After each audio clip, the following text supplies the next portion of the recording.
Valentino. When I get up all in ya, yeah. We can hear the angels calling us, yeah. And we can see the sunrise before us, yeah. And when I'm in that thing, I make that body sing. Kejadian 11 ayat 1 Menara Babel. Adapun seluruh bumi satu bahasanya dan satu logatnya, maka berangkatlah mereka ke sebelah timur dan menjumpai tanah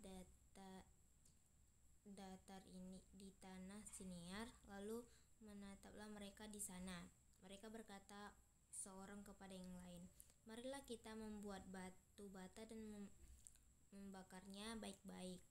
Lalu bata itulah dipakai mereka sebagai batu dan tergala-gala sebagai tanah liat. Juga kata mereka, marilah kita dirikan bagi kita sebuah kota dengan sebuah menara yang menancapkan sampai ke langit, dan marilah kita cari nama supaya kita jangan terserak dalam seluruh bumi. Lalu turunlah Tuhan untuk melihat kota dan menara yang didirikan oleh anak-anak manusia itu, dan ia berfirman, mereka ini satu bangsa dengan satu bahasa untuk semuanya. Ini barulah permulaan usaha mereka. Mulai dari sekarang, apapun juga yang mereka rencanakan, tidak ada yang tidak dapat terlaksanakan. Baiklah, kita turun dan mengacau balaukan di sana bahasa mereka, sehingga mereka tidak mengerti lagi bahasa masing-masing. Demikianlah mereka diserahkan Tuhan dari situ ke seluruh bumi, dan mereka berhenti mendirikan kota itu. Itulah sebabnya sampai sekarang nama kota itu disebut Babel, karena disitulah dikecawabulakukan Tuhan bahasa seluruh bumi, dan dari situlah mereka diserahkan Tuhan ke seluruh bumi. Keturunan Sem. Inilah keturunan Sem. Setelah Sem berumur 100 tahun, ia memperanakan Arpaksad. 2 tahun setelah air bah itu, Sem masih hidup 500 tahun. Setelah ia memperanakan Arpaksad, ia memperanakan anak-anak lelaki dan perempuan. Setelah Arpaksad hidup 35 tahun, ia memperanakan Selah. Arpaksad masih hidup 403 tahun setelah ia memperanakan Selah, dan ia memperanakan anak lelaki dan perempuan. Setelah Selah hidup 30 tahun, ia memperanakan Eber.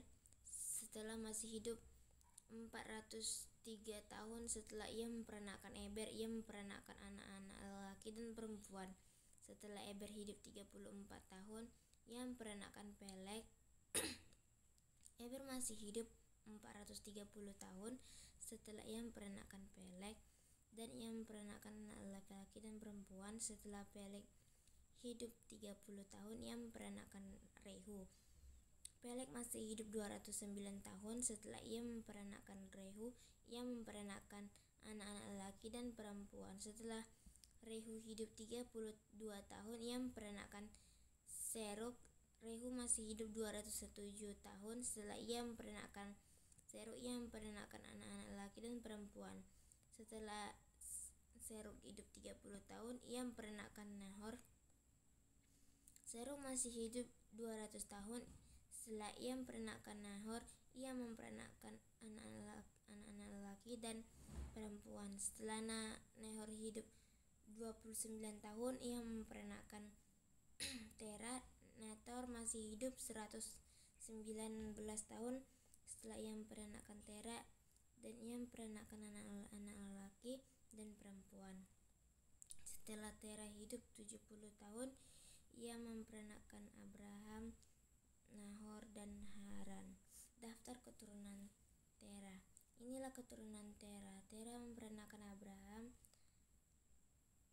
Nahor, dan Haran, dan Haran memperanakan Lot.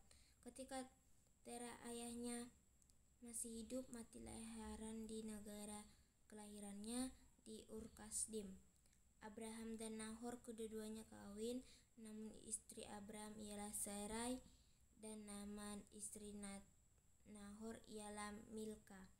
Anak Haran ayah Milka dan Yeska. Sarai itu mandul tidak punya anak.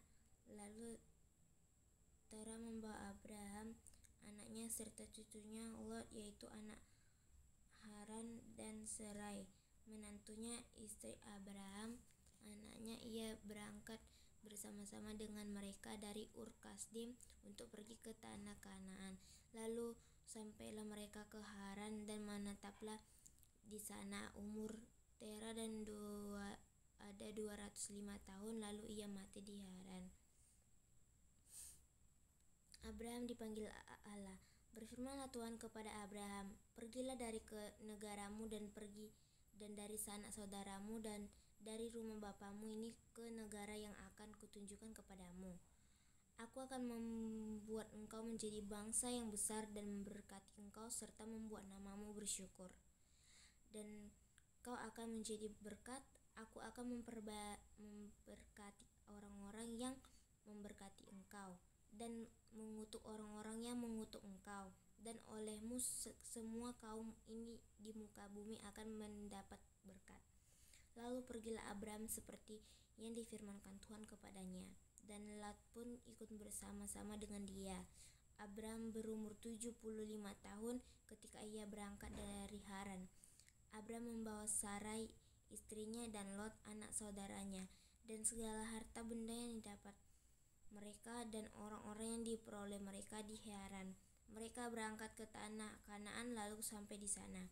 Abraham berjalan melalui negara itu sampai ke suatu tempat dekat Sikem, yaitu pohon terbantin di More. Waktu itu orang Kanaan diam di negara itu. Ketika itu Tuhan menampakkan diri kepada Abraham dan berfirman, "Aku akan memberikan negara ini kepada keturunanmu."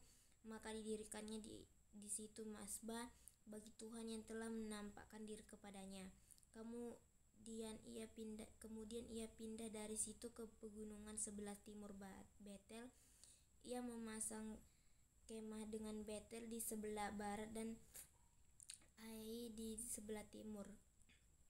Lalu ia mendirikan di situ mezbah bagi Tuhan yang memanggil nama Tuhan. Sesudah itu Abraham berangkat dan makin jauh ia berjalan ke tanah Negeb. Abraham di Mesir. Ketika kelebaran timbul di negara itu, pergilah Abraham ke Mesir untuk tinggal di situ sebagai orang asing sebab hebat kelaparan di negara itu. Pada waktu itu ia masuk ke Mesir. Berkatalah ia kepada Sarai istrinya, "Memang aku tahu bahwa engkau adalah seorang perempuan yang cantik parasnya. Apabila orang Mesir melihat engkau, mereka akan berkata, 'Itu istrinya.' Jadi mereka akan membunuh aku dan memberikan engkau hidup. Katakanlah bahwa engkau adikku, supaya aku diperlakukan mereka dengan baik karena engkau, dan aku dibiarkan hidup oleh sebab engkau." Saudara Abraham masuk ke dalam Mesir. Orang Mesir itu melihat bahwa perempuan itu masih sangat cantik. Dan ketika pegawai-pegawai Firaun melihat Sarai, mereka memuji-mujinya di hadapan Firaun, hingga perempuan itu dibawa ke istananya. Firaun menyambut Abraham dengan baik-baik karena ia menginginkan perempuan itu. Dan Abraham mendapatkan kambing domba, lembu sapi, keledai jantan, badak laki-laki perempuan, keledai betina, dan unta. Tetapi Tuhan menampakkan tulah yang hebat kepada Firaun, demikian juga kepada seistananya karena Sarai istri Abraham itu. Lalu Firaun memanggil Abraham serta berkata, "Apa yang engkau perbuat ini terhadap aku? Mengapa tidak kau beritahukan bahwa ia istrimu? Mengapa engkau katakan dia adikku, sehingga aku mengambilnya menjadi istriku? Sekarang inilah istrimu, ambil dan pergilah." Lalu Firaun memerintah beberapa orang untuk mengantarkan Abraham pergi bersama-sama dengan istrinya dan segala kepunyaannya. Amin.